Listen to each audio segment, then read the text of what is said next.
Now let's get in a corporate conversation. EID Parry. Now the Q4 revenue saw healthy growth, but margins were under pressure. For FY25, most of the businesses did well, barring the sugar business, where there was a revenue decline of about 13%. The sugar business also reported losses, and that's on account of the lower crushing. So how is FY26 shaping up for them? Let's connect with Muthu Murugappan, CEO at EID Parry. Thank you very much, sir, for joining in. This is Reema here. That's the first question. In FY25, except sugar, the rest of your businesses did pretty well. So, for instance, distillery revenues were up 38%. The consumer products business revenue growth was 25%. Nutraceuticals saw a growth of about 18%, but sugar was subdued. For FY26, how would all these individual segments fare for you? Very good morning, Reema, and thank you for having me on the show. Yes, it was a challenging year for the sugar business on account of lower cane availability, primarily in TN and AP, and also lower cane recoveries. I think this impacted our sugar segment performance. Looking ahead to FY26, I think challenges in TN and AP continue. We are hopeful that planting will improve, in the upcoming season. But for this season, we do see challenges continuing in TN and AP. However, cut-off, which is about close to 60% of our crushing capacity, looks much stronger. So that. Okay. So, sorry. There was some sugars. We are seeing good monsoons. They've in fact started early.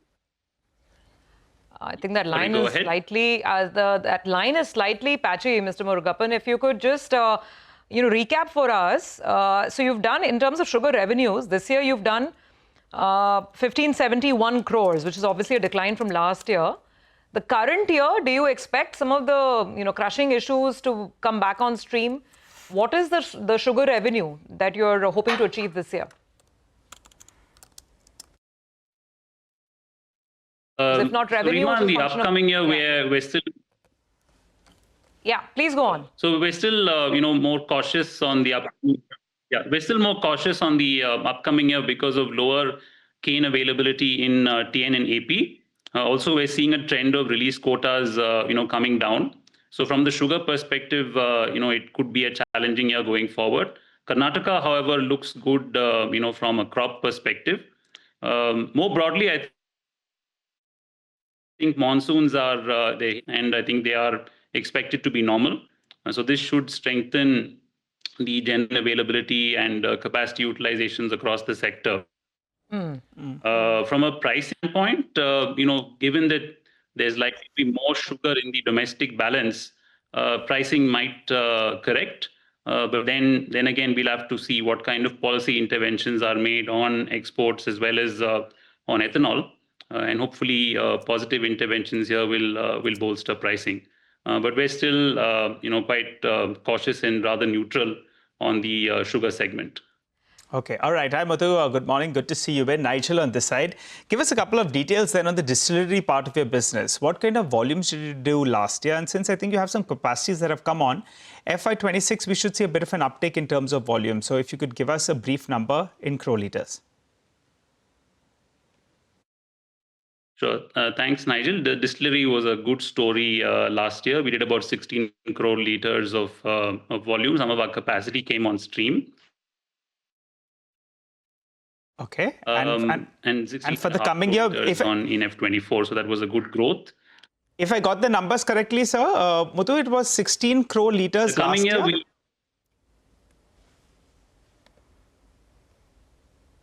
That's correct. For F25, it was 16 crore liters. F24 was 12.5. Okay. And the upcoming year as well, we should see a slight uptick in distillery volume. However, on the margin front, we have seen some challenges. Challenges on account of ethanol pricing, that hasn't changed. The offtake pricing hasn't changed for close to 3 years now. Also, given we had lower cane feedstock, this increased input costs. We had to insource a lot of molasses, which was quite costly. So this has impacted margins. We're down to about 8% on EBITDA margin, as opposed to 12.5% in F24. And we expect this 8% trend to continue. Ideally, if there are some positive policy interventions, this could move higher. Okay, all right. Just a couple of questions. From 16 crore litres, what should you end this year with? 17, 18 crore at least? Should that be a doable number? Is it higher? And also, you all made a pitch for this ethanol price hike, right? What is the quantum you all were looking forward to, and how optimistic are you all about that seeing the light of day? Sure. So in terms of volumes, I think we should comfortably move to 17 crore litres. And, I think if there are positive policy interventions and some improvements in cane planting, that could go even higher. In terms of ethanol price, I think industry has made some representations. I think the policymakers have given us detailed hearings. I think industry representations have been to the tune of 4 to 5 rupees. However, we'll have to see where that lands. Policymakers have been receptive to our representations. We remain hopeful. Muthu, the ethanol price in the last year, November 1 to October 31st sugar year, that was 57.97 from what I'm seeing right now, basically around 58 rupees. Would that be right? For B-heavy molasses, yes. Okay. Now, which is the feedstock which you use? I mean, because you're saying that distillery, the volumes are fine, the top line is growing. The problem is with the margins. So what kind of a price increase would make it more viable for you? And also tell us about different feedstock. I don't know if you're using maize, for instance, because there was an increase on maize as well. So we use 3 feedstocks. We use B-heavy molasses. During the crushing season, we use a little bit of sugarcane syrup as well. That pricing is about 65 odd rupees. We use maize as well. Maize is about 71.8. Maize is about just under 20% of our capacity. It's only one distillery which has maize capacity. So we use these 3 feedstocks. Ideally, on the sugarcane-based feedstock side, it would be good to see an improved offtake pricing. I think we would resonate with the industry ask of about 5 rupees here. And I mean, assuming this is an assumption, where would the margins be if, let's say, the industry got what it's asking for, which is about 5 rupees? I mean, as of now, what is the projection minus any ethanol price increase? What's your projection of margins for the distillery business? And how much could they look better if there is this price increase that comes through this year? So Surabhi, as mentioned, I think we will hold margins at 8% if nothing changes. If I take you back 6 to 7 quarters, I think we were around 20-21% EBITDA margin, and we were quite comfortable. It would have moved slightly north, if that trend of offtake prices was going to move up. And we were very happy with that because we, just coming off a significant capex program on ethanol. And I think this would really keep our payback aspirations in check. However, with these margins of 8%, I think there would be challenges around the payback periods. If there is a price increase to this tune, I would say the margins would move back into the late teens.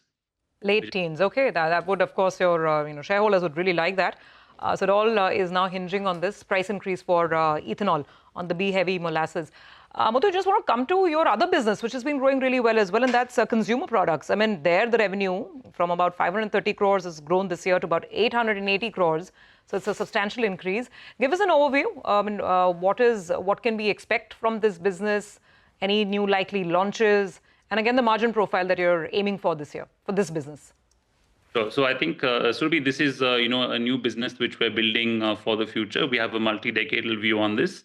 It's really in branded food FMCG.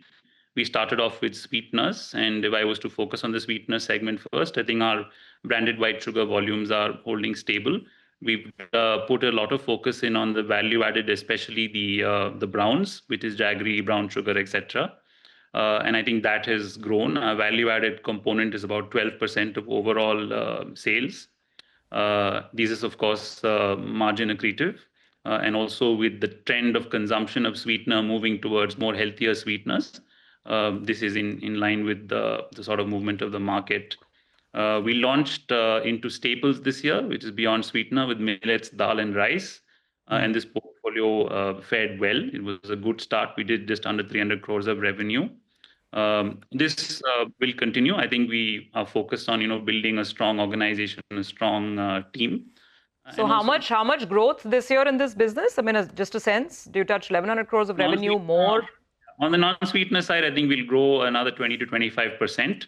On the sweetener front, we will actually focus more on growing the value-added piece. I think we're quite happy with the base business of branded white sugar that we have.